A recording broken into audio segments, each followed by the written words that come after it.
All right, calling all my creative friends out there. Do you ever find yourself with all of these grandiose ideas, big picture goals, and then you get so overwhelmed by all of the things that you want to accomplish that you find yourself less consistent in your business and not actually creating anything? Yes, yep, hello, been there, done that. So guilty. That's why I'm really excited to have Amanda Krill on the Badass is the New Black podcast. She's going to teach you how to get out of that zone and into taking action.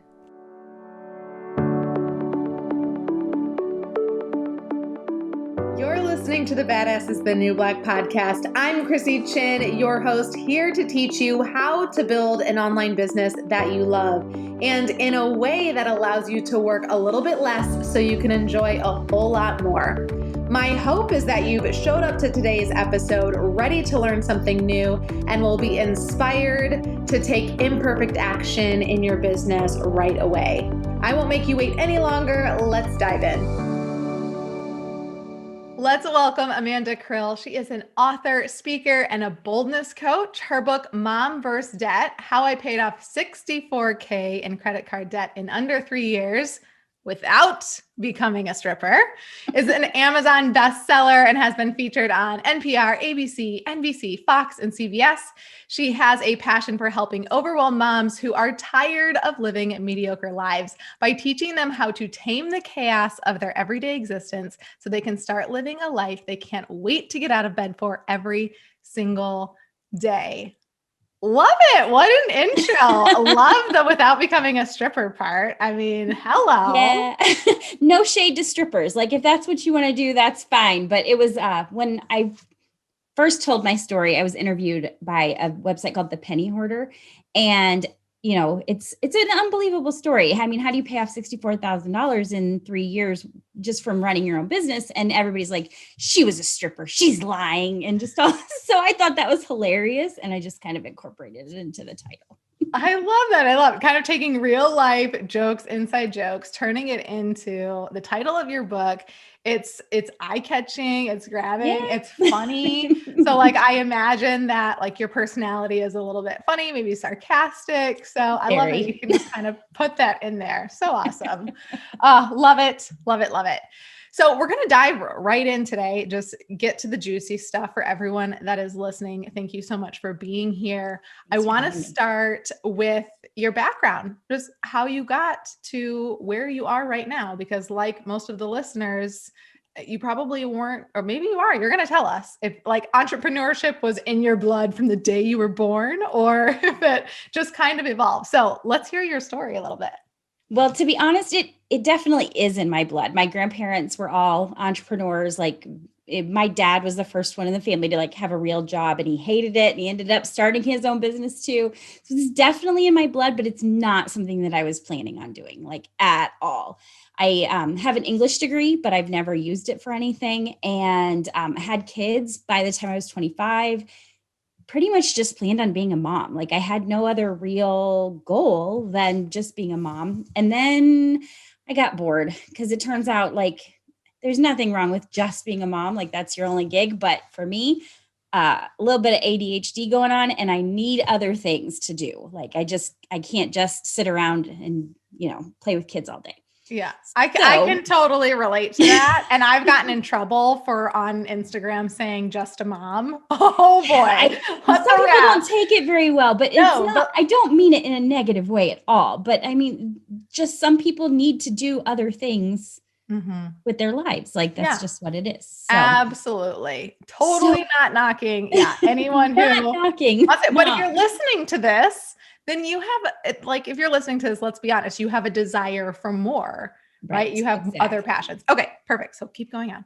Okay. So I had 3 kids in 4 years. My kids are all like really close together. And by the time my youngest was born, I had my oldest, had the next one, super bored, just changing diapers and everything. So I started mystery shopping, which is a real it's absolute thing that people do. I had shops all over the place, banks, Staples, all kinds of cool places, but they only pay you this much for the job plus this much to buy something in the store or whatever. And so I would get like, $2 or $10 to spend at Staples, but I have a weird addiction to office supplies. So I would like spend $80, and which is way more than I'm, getting paid. Then I would, my husband thinks that I'm making okay money, because I was, but so I start paying for the groceries. And I don't really have enough money for the groceries because I'm spending the money on stupid other things and trying to like overcompensate for my childhood, in which I didn't get to do everything that I wanted to do because my parents had never had any money. So I'm buying things for the kids that they absolutely don't need, but I don't want to say no. Anyway, I end up in $64,000 worth of credit card debt that my husband didn't know about. Oh my God. You're like, but these staples are like, I have to have these. Exactly. Like, oh, but everything needs to match. Like, so I have to get this and I have to get that. And yeah, it's ridiculous. But anyway, I still have it, but I stay away from Staples and places like that. So it doesn't, not so bad anymore. But so my husband's a teacher. I have no real job. I'm just, doing mystery shopping and staying home with the 3 kids.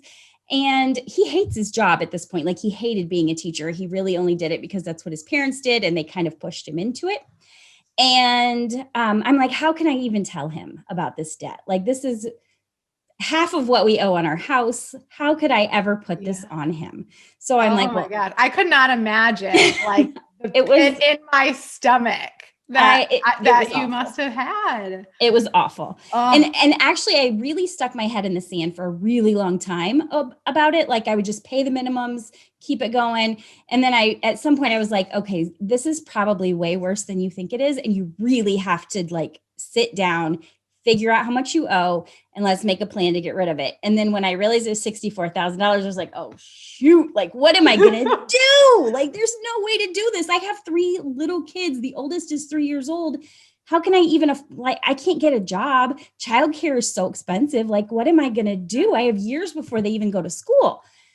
So I got creative and I started looking online at, we had the internet. The internet was big by that point. It's like 2006.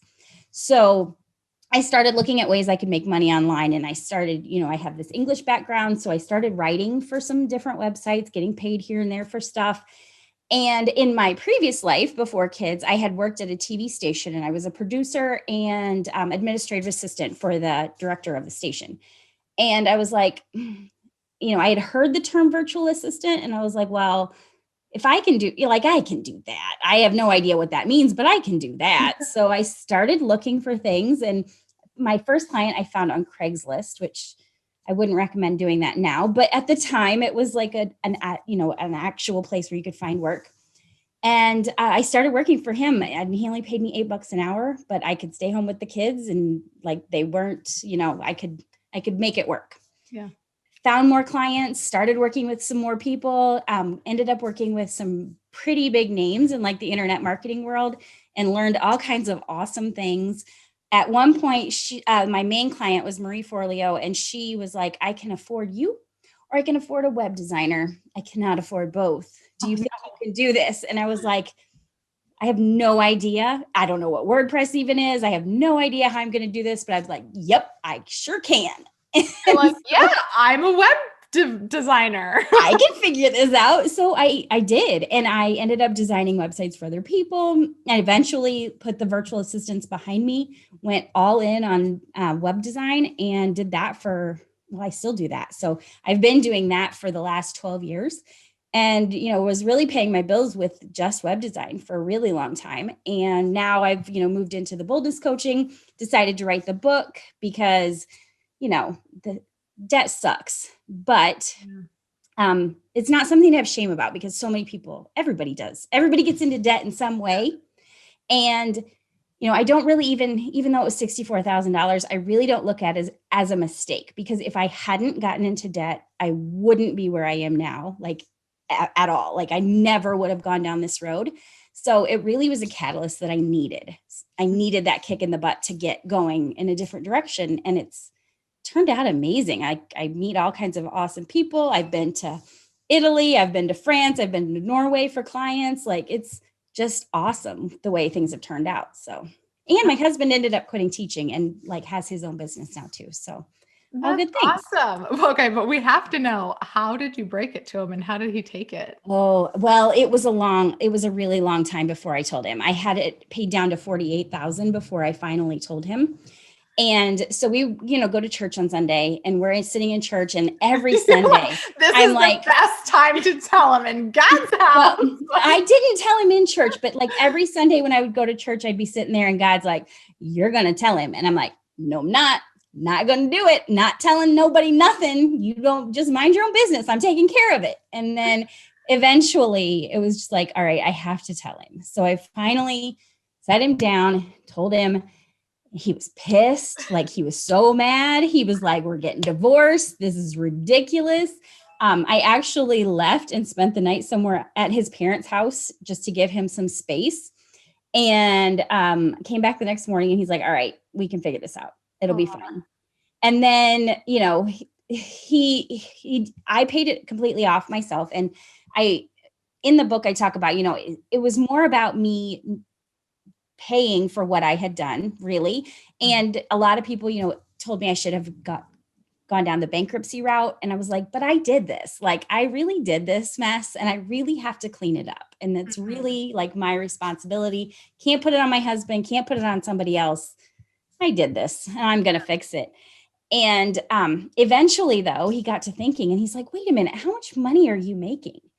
And I told him, and he's like, why am I still teaching? And I said, quit. Like, I don't care, quit. Like, it's fine. So he it took him a 2-year process to finally, get out of teaching, but he's been out for almost 10 years now. So he's much happier doing the stuff that he loves doing and working way less. And yeah, so it all ended up working out, even though it was really scary. And like, I really didn't want to tell him, but it all worked out. Thank you for sharing that piece to the story. I mean, gosh, must have been hard. But even in you describing that piece, like as you're telling your story, I'm kind of like getting an idea of like probably what you're good at or what some of your strengths are, and whether you've been good at this your whole life, I don't know. Maybe you can tell me, but you said, I had to take responsibility. So like taking responsibility for your actions.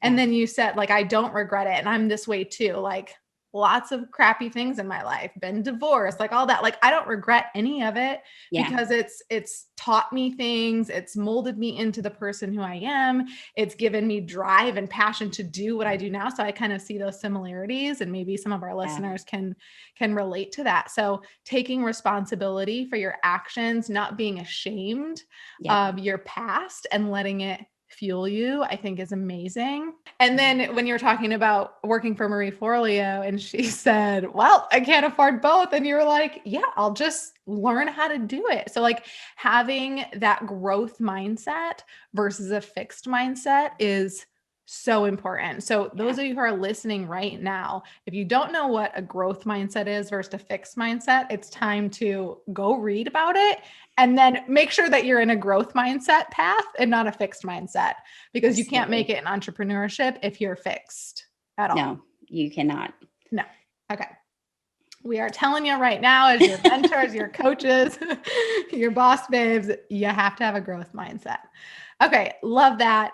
We're going to get into this topic of steady bite-sized steps that will get you farther than big jumps. Before we do that, let's share a little tip with our audience on something like a system or a process that you implemented that was a game changer for your business. Well, it's going to sound really strange, and it's going to sound like it doesn't apply to your business at all, but it works every time for me. Well, there's 2 things. So the first one is that I have a morning ritual that I do every single day. And when I don't do it, like I haven't been doing it super regularly through COVID, and I definitely see the difference. So, people talk about self-care and taking care of yourself, and, that helps with your business, and sometimes you're just like, I don't know how to do that. I don't know what to do. And so this is a process that I accidentally stumbled upon. Like, I started doing it simply because I like to be up before the kids are up, because then I'm less cranky when they come get in my face in the morning. So really, it's just so that I have a better start to my day. And so I get up early, whatever early is, have time to work out, talk to God, do a devotion, write in journal, whatever it is that I feel like doing that day, take a shower, start the coffee.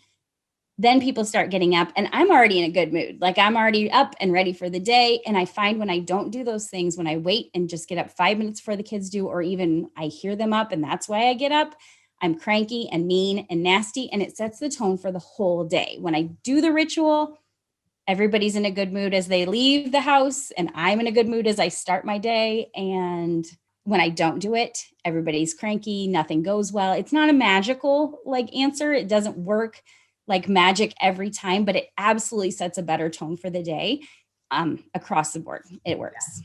Yeah, I cannot say that I have one, or mine isn't sound as glamorous as yours. I mean, there are certain things I do every morning. My kids are usually in bed with me at that point. When I wake up to the sun, they're still sleeping. I grab my phone, I start to work. So my routine is a little bit different, but so many people I hear that have a routine more of like you, where they're doing these things where they're reflecting, they're writing down, their in their gratitude journal and things like that. I mean, they just rave about it. Yeah. So I think it's just finding what works for you, what you're interested in, and then sticking to it. So if you don't have a morning routine, find one that's better than mine. Find one more like Amanda's and stick to it. Yeah, because it does make a difference in how you function with your relationships with your people in your inner circle, with your customers, with your support staff that you have. It makes a huge impact on your business. So figuring out how to start your day right. Okay, perfect. Was there one more that you wanted to share? Yeah, my second thing is keeping clutter away. Like you cannot have clutter anywhere. If you have clutter, you got to declutter, because it opens up space for new, more exciting things to come in. And so my office is actually clean right now because I pay a cleaning girl to come, and I cleaned up before she came. But when my office is messy, I can't be in here. I can't even come in here to work. I work in another part of the house, which is ridiculous because I have an office space. Why am I not using it? Yeah. But when it's cluttered, it makes me feel just like all mucked up and gross inside. So I try to keep it clear as often as possible, just because it keeps your head clearer and your work is better. And yeah, so that's my other tip. Yeah, I am not the cleanliest person. If you've ever been to my house, you would know I don't pick up after the kids every second. And when you got kids, it's a disaster. No, yeah, that's hard. That's why I just focus on my office, because the rest of the house can be messy and I don't care. But if I'm in here trying to work and get stuff really done, if it's cluttered in here, I can't focus at all. Yeah, no, I can relate. I wouldn't say I'm the best at it. I mean, if you're watching on video, you can see behind me is very clean. I'm not going to turn the camera to show you what the left side of my desk looks like. But I totally agree and can relate that when I do clean it up and it's clean, even that much more, it's like, I want to be in here. Yeah. And when I want to be in here, I'm more creative. And when I'm more creative, my business makes more money. So let's just be honest, right? Yeah. So love that tip. I'm going to remember that, and I'm going to clean my office, my left side of my desk, inspired by you. Thank you, Amanda. All right. Awesome. Let's dive into the topic that we're going to talk about. So mentioned in this topic, steady bite-sized steps that will get you farther than big jumps. So what does that mean for our listeners? Well, it's really easy to get overwhelmed I'm starting this new project and I know where I want to end up, but how do I get there? A lot of times I know a lot of women who, they have this great, amazing idea, but they get overwhelmed by how to get there, and they either just give up, or it takes them 10 years to get there because they're trying to do it in big chunks. And, I try to encourage people to set a goal at the beginning of the year. And even if it's right now, I mean, it doesn't matter if it's the beginning of the year, but set the goal and then just do something towards it every single day, right?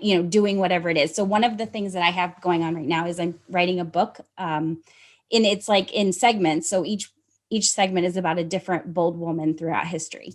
And I haven't written in it since December. And I know these things, but sometimes, you get overwhelmed by the whole project, and you just let it overwhelm you to the point that you just don't do anything because I don't know what to do next. And so I was talking to my friend Elle the other day about it, and she's like, why don't you just dedicate 15 or 30 minutes a day to writing parts of it. Like, you don't have to do a full bio every day. Just like try to get some done every day. And, in 60 days, you'll be that much closer. And that's exactly what I'm trying to, help women understand, is you don't have to bite off big bites every time that you work on something. Little pieces add up, and eventually you'll turn around and look at it and be like, oh my gosh, I can't believe how much I've gotten done on this just by doing a little bit every single day. Because as moms, it's really hard sometimes to find time to do things.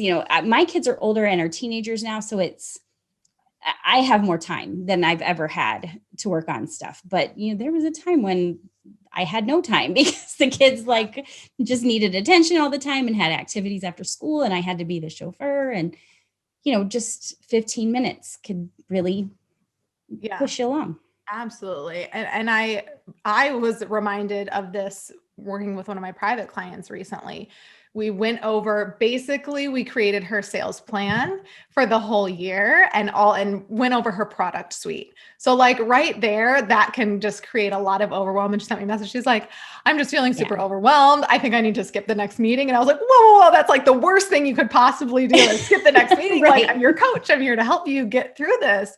And so I was like, listen, we have to remember, we have to zoom out for our business to look big picture, to make that plan of where you're going. Like you said, set your goals, right?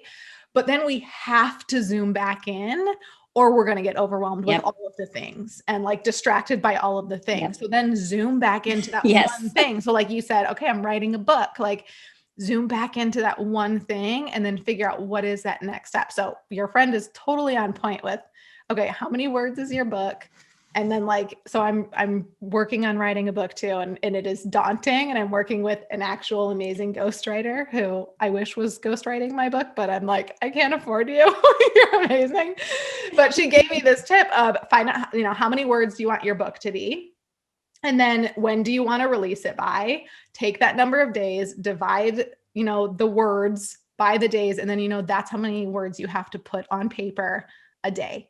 And you just do it, like you said, little pieces. So maybe you're not writing a book out there, but what is that one project that you're working on that, sure, there are things in that project that might take you 2 hours to really get focused and get the work done. But I'm sure there's little things that can be done in 30 minutes that you could zoom in and be like, all right, I'm just going to work on this little thing right now to move forward. Love that. Love that. So if you aren't doing that strategy right now, you should definitely look into that. Okay. You had mentioned in our notes of chatting, what are we going to talk about? You said understanding who I am and how I was created has made a huge difference in my business. So let's dive into that a little bit. Yeah. So it sounds a little strange and not everybody buys into this, but something that I've implemented in my coaching practice, and I actually have a program that I'm running where we talk a lot about this stuff, is astrology and human design. And I know that people are gonna be like, oh, that's weird, but it really I grew up in a Christian home, which made astrology a big no-no. That's not a thing. So I've written some blog posts about how, even if you're a Christian, it's in the Bible. God created the world this way. There's stars. He gave us maps about ourselves, and most of us ignore it because we don't know anything about it. And we're told it's, a bad thing. So we stay away from it. But the more you dig into your sun sign and your rising sign and things like that, you realize things about yourself that you didn't necessarily understand before. And same thing with human design. One of the things that I talk about a lot with my coaching clients is your sun sign. I was born in December. I'm a Sagittarius. That's who I am. But my rising sign, which I didn't even know what that was before a couple of years ago, and it's where the sun was on the horizon when you were born. That's how you show up in the world. That's how people actually see you. So when you understand those things, it can help you show up more authentically, more, people understand you a little bit better when you understand yourself. And then there's also the aspect of understanding what you're not good at and finding ways to support those things. Because if you've ever done the Strengths Finders test, that it's by Clifton Strengths or something like that, you learn the things that you're really, really good at. And they always say, focus on those, stop trying to fix the things that you suck at. go after the things that you're really good at. But the things that you suck at, like, drag you down and keep you from being successful. So you have to put things in place to support those things. So like, I know that I am terrible at being consistent with my business. Like, I actually made an entire plan of blog posts for a year and was like so excited about it. And I'm going to write every Sunday and these are going to go out on Tuesday and blah, blah, blah, blah, blah. And then I get there. And even though I have the plan made, I still struggle to do it. And it's just because I'm just not good at consistency. It's just not what I was created to actually do. So I had to hire somebody to actually help me get those things done, because otherwise it's not going to get done. I just know that about myself. Yeah. And I'm finding more and more that entrepreneurs typically tend to be the more creative people. Yeah. And so there's like these two, oh God, I can't remember what the book was, but, and I haven't read it yet, but when I was reading the back of it, I was like, oh my gosh, yeah, that's exactly it. It's like, there's two different types of people, basically. There's the creatives, and then there's the people that like to go out and like implement the plan, right? Like us as entrepreneurs, we're the creatives. We like the idea, but it's much harder for us to like make it happen. Right. So 100% I agree. I feed into that philosophy all day long, that you've got these strengths. So we talk about it in the podcast, feed into those.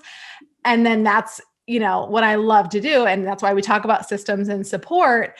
How can you support yourself in the things you're not good at? Yeah. And likely it's like setting up a system or creating more automation in your business or hiring support, because we don't have to be good at everything, but we need to find that support.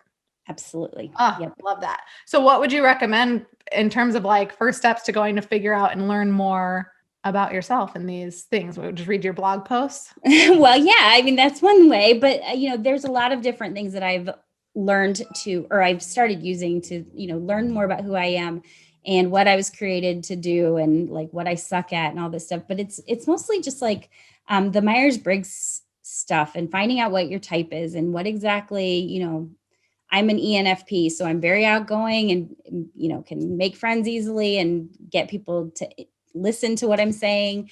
And I'm also like the Enneagram. We talk about that a lot. And the Clifton Strengths Finders, I'm a 7 wing 8. So I'm like, it always comes up like 97% 7, 96% 8. So I'm like right there with both of them. But I'm a 3. I think I'm either a wing 2 or 7. It's been a while. I can't remember.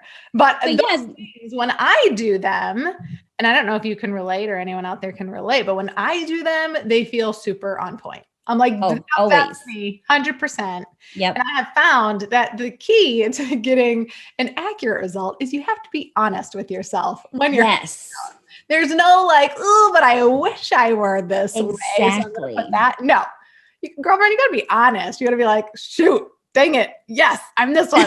And then it will give you the correct result. And like you said, it's so important to know who you are so that other people can know who you are. Yeah. And will just work better. When I read the ENFP stuff, I'm always like, I love the parts that are like positive. I'm like, and then I get to the, they're straight with you. They tell you all of your bad stuff too. And I'm just like, oh yeah, I do that. Like, I really do that. Like, okay, so what can I do to be better at that? What can I do to fix that? What can I, And so what are some of the things that you've done? Well, just like I said, hiring somebody, because my consistency is never, ever, it doesn't matter how hard I try. Like, I can make a plan, I can start going. And even with writing my book, when I wrote that book, I started it in January, wrote 2 chapters in 4 months because I just wasn't feeling it. Forgot I was even writing the book, like completely forgot about it until June, at which point somebody said something. They're like, hey, weren't you writing a book? I'm like, oh yeah, right. So I went back and looked at it, and then I was like, that's not bad. And I'm going to finish that. And then I finished it in 2 weeks. So it's like I have these bursts of being able to get tons of stuff done, but I can't maintain it for a really long period of time. And I have to just like understand that about myself and not beat myself up about it and let it make me feel like I'm a failure or I can't, why even bother? You're never going to finish that. But because I do finish things. It's just, in my own time, not necessarily when I think Yeah. it should be done. Yeah. And it makes sense that like, you've realized this topic of, big jumps aren't necessarily as effective as small steps because you're living that out. You're realizing that about yourself when you are trying to do these big jumps or whatever. It gets you lost and then you just kind of forget about it. It's like you shut it out. Yeah, I do. So I really do. what are some of the things, like if someone was like, okay, I'm at that stage, I'm feeling overwhelmed with all of the things that I need to do, how can I even figure out what that first next little step is? What's your advice for that person? Well, first of all, don't panic if you don't know. Like you don't know what the next thing is. You have to go into it in a calm way. Like you can't be like freaking out or anything because you'll never be able to figure it out. But just, be calm about it. And what is the first thing that you can do next? So like one of the things that I stalled out on forever was just getting an email funnel set up for something. I don't even remember what exactly it was, but I was just like overwhelmed by the idea of I need to set up all of these emails. I have to write all of these emails. I have to do all of this stuff. And so I had to stop and be like, okay, let's just write the first email. Like today we're going to write the first email. Tomorrow we'll write the next one. And I ended up writing 3 of them in one day because it kind of just started flowing. But it was just like, what is the smallest thing that I can do first? And then do the next thing. And, just break it down into steps. Mm-hmm. Yeah. Even if you don't know what the heck you're supposed to do, just pick something. Exactly. Just get started. Yeah. Such good advice. I know you've helped someone, if not many people out there listening that are just feeling overwhelmed with all the things that they want to do. We all have so many ideas. We want to do all of these things. I literally have to like write them down and then be like, okay, wait, don't even think about those again because hello, no shiny objects over here. Like you have to finish this one thing. So I'm guilty of that as well. So love those tips. I think they're going to be super helpful for our listeners out there to just take that next little step in your business so that you can keep moving forward because that's what we want for you because that's what brings you joy and happiness. If you can actually get to that end point of creating those things, right, that you're doing. Yep. And not being overwhelmed in the process. So love that. Love that. Thank you so much. You've got a freebie for us, for our listeners. It's called 5 Simple Steps to Help You Create a Life You Love. Do you want to tell us, a little bit about it or why we need that in our inbox? Well, as a mom, I think it's really easy to lose yourself in your kids. And it's really easy to get overwhelmed by life and the raising of kids. And that the freebie is designed to help you like start, just like where you are and figure out 5 ways I outlined 5 ways to, start moving towards that life and taming the chaos in your life and just opening up space so that you can chase the big dreams that you have. I love that. Awesome. Thank you guys. That will be in the show notes if you want to grab that. So we're going to have all the links in the show notes. Before we go, are you open to a little game? Yeah. Okay, perfect. All right, I'm going to pull up my notes here. So this is like a little rapid fire, would you rather type of game to get to know you a little bit more. I don't even remember what I put for these questions on here because we scheduled this so long ago and we finally made it happen. I love it. I love it. Okay. So I'm just going to shoot them out and like, without even thinking, you just answer them. Okay. And if like my 2 options that I gave you, you don't like, you totally have full authority to just say something else. Okay. Okay. Favorite meal, breakfast, lunch, or dinner? Dinner. Theater or concert? Concert. Okay. No, theater. Oh. Theater. Changed my mind. You could mix it up. Maybe a musical. There you go. Musical theater. Okay. Theater. Perfect. Would you rather have Ed Sheeran or John Mayer sing you to sleep? Ed Sheeran. He's good. Dine in or delivery? Dine in. Especially now, right? I know. I'm so tired of delivery. Any restaurants open? Okay.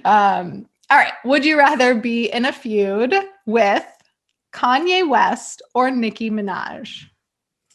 Probably Kanye. I don't think I could take Nicki, but Kanye's. Okay. Favorite or season, winter or summer? Summer. Summer. Are you just saying that because it's like cold right now? Well, No, I hate winter. Like, I really hate winter. The only good thing about winter is that sometimes it gets cold enough in northern Michigan to create ice caves.